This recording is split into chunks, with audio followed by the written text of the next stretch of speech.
Dear future daughter, I don't know your name yet, and I don't know for sure if you'll come into this world. But if you do, I hope things will be different. I hope you won't have a 1 in 3 chance of becoming a victim of violence in your lifetime. dear future daughter, I hope I don't have to prepare you for a world. where being a girl means being Lesser or weaker. A world in which you'll be called a slut. or a whore. I hope you don't have to endure the violence of eyes and of words. I want to tell you a story. This is a story about a girl. She's 16. She's not real, but she might as well be.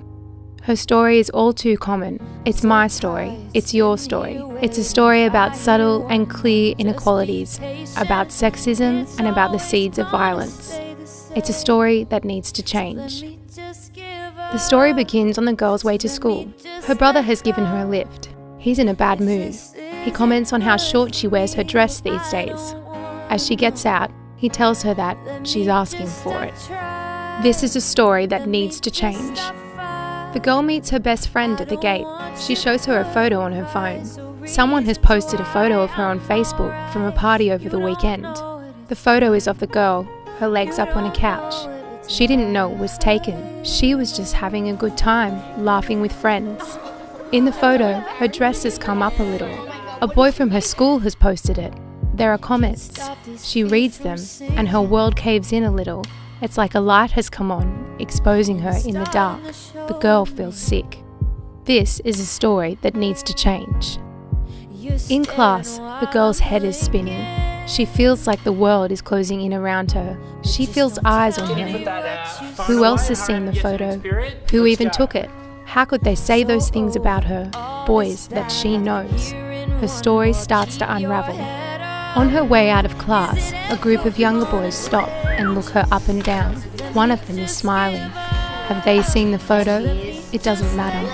This is a story that needs to change. At recess, the girl asks an older friend about the photo. She shows her the comments. There are more now, but the girl can't shake the feeling of shame, of being used, of being turned into some object or prize. She looks at the comments about her body, the sexual advances. She thinks of her brother in the car this morning. Is her dress really too short? She thinks of the boys outside of class earlier in the day, looking her up and down. She feels like someone's taken something from her, like someone's hurt her physically.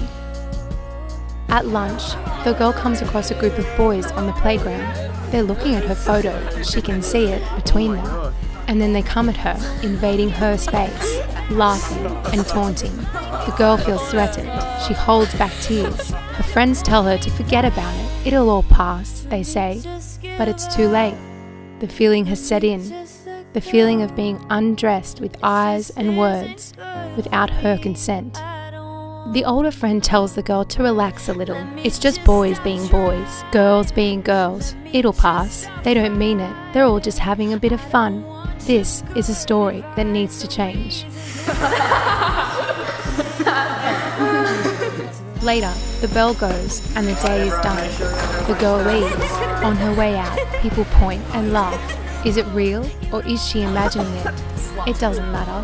The story is written. The pages have been turned. This is a story that cannot be undone. The girl walks out the gate and heads for home.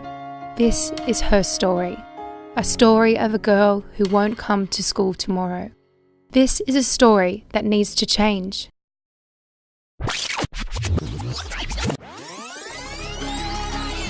So change it.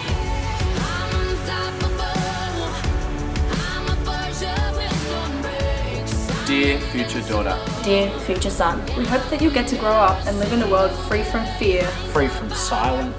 and free from violence. Until then, We hope. and we will do everything to make this world a reality.